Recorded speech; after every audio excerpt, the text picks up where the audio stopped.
kita merentas Laut Cina Selatan ke negeri di bawah Bayu bersama orang Sabah, Puan Nancy Juluh. Dan Puan Nancy Juluh adalah Ketua Chapter Sabah yang baru dilancarkannya. Apa khabar Puan Nancy? Kabar baik, Nida. So macam mana hari ni dengan anniversary ke-45 Peniagawati? Dah berapa lama dengan Peniagawati?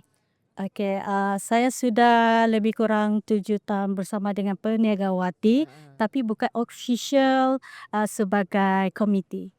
Tapi ahli lah. Ya, bukan juga ahli, tapi jalan cerita dia macam ni.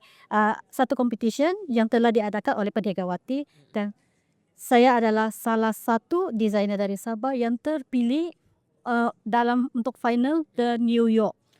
Ya, dia bermula dari sana pada tahun 2018. Okey. Ya, so kita orang punya fashion show di situ sukses. Alhamdulillah. So you are the designer, fashion designer. Ya, saya memang fashion designer. Wow. Okay. Nida ada soalan tentang Sabah ni very unique, kan? Dia punya kedudukan geografi dia very strategic. Tapi selalunya Sabah ni bergunung ganang. Dia berdepan dengan kos logistik yang tinggi kalau kita nak bawa satu produk keluar daripada situ ke Semenanjung. Kena rentas gunung ganang, kena rantas itu laut, naik kapal terbang, kan? Jadi, macam mana Puan Nancy sebagai Ketua Chapter Sabah nak membantu ahli-ahli memanfaatkan teknologi digital ataupun kerjasama strategik bagi memastikan produk usahawan wanita Sabah dapat sampai ke Semenanjung dan juga go international? Okey, terima kasih dengan soalannya. Okey, dalam strategi geografi yang bergunung ganang, bagi saya dia tidak ada halangan sebab kita punya kita masih ada transportation dan jalan raya yang masih boleh tembus ke pekan-pekan besar. Jadi salah satu daripada itu ialah saya ada buat dengan program saya sendiri di mana saya connect dengan orang institut craft tangan contohnya dan peniaga-peniaga yang kecil di kawasan tersebut dan saya try untuk approach mereka macam mana untuk move on melalui saya. Sebab kenapa melalui saya? Sebab saya memang mau tolong orang Sabah untuk maju, terutamanya mereka ada kreativiti yang sangat unik. Dalam situasi tersebut, kenapa saya bersama dengan mereka? Sebab saya boleh guide untuk majukan bisnes mereka untuk keluar daripada kota. So itu adalah saya punya purpose di mana saya sentiasa bertemu dengan orang-orang kampung. Ya. Maknanya Puan Nancy sebagai fashion designer, your baju-baju rekaan you selalunya macam mana dia punya outcome? Baju kebangsaan ke, baju kurung ke, baju moden ke, dan dekat mana yang you pasarkan? Sebab you duduk kat Sabah. Ya, betul. Okey, macam mana saya mau expose dengan saya punya design sebab saya punya lifestyle ialah dia international, which is etnik pakaian kami diketempelerikkan. Maksud dia ialah kostum dan kita kasih modern to high end di mana pakaian tu boleh dipakai di mana-mana saja. Lepas tu dalam kostum kami punya culture dia lebih sensitif, tapi sekiranya kita sudah modernkan, cuma ambil motif dia sahaja. Jadi di situ adalah fashion design di mana dia orang tidak boleh criticize tentang kita punya design atau di mana-mana culture. Okey, menarik. Ya. Kan? Okey, yang kedua kita nak tanyalah.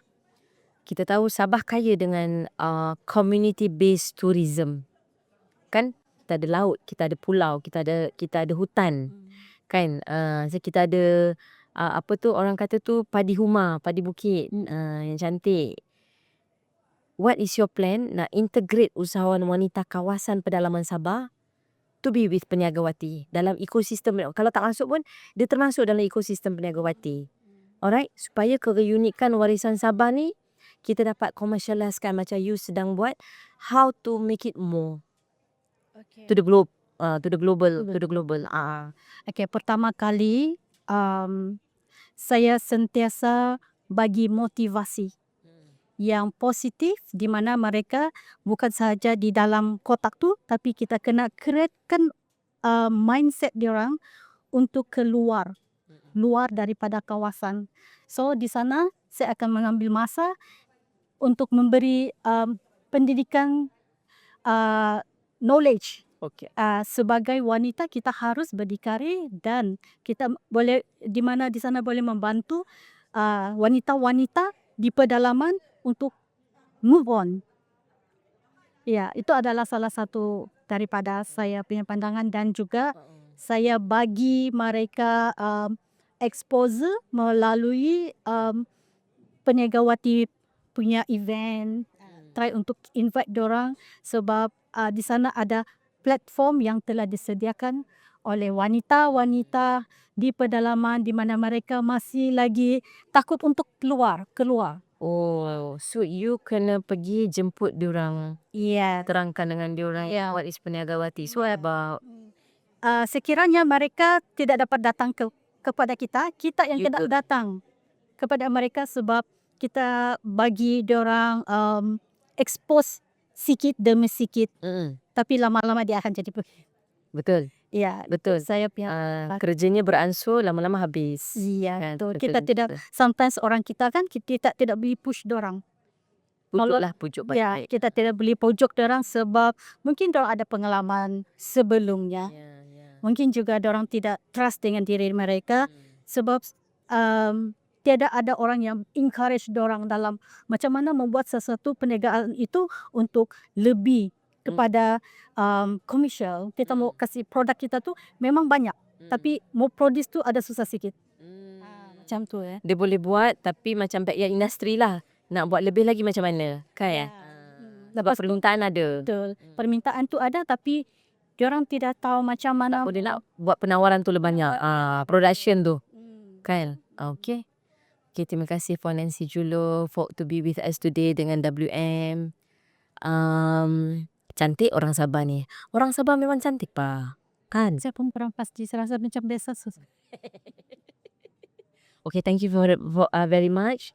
I am very grateful to have you here today. Alright. Semoga terus berjaya dengan chapter Sabah. Kan? Nanti Nida nak tengok lagi apa-apa produk yang Puan Nancy akan bawa ke Semenanjung dan juga ke peringkat global. Thank you juga for having me here. Thank you kepada Puan Nida dan kerana memanggil saya untuk interview hari ini. Tidak expect tapi saya sentiasa bersedia. Alhamdulillah.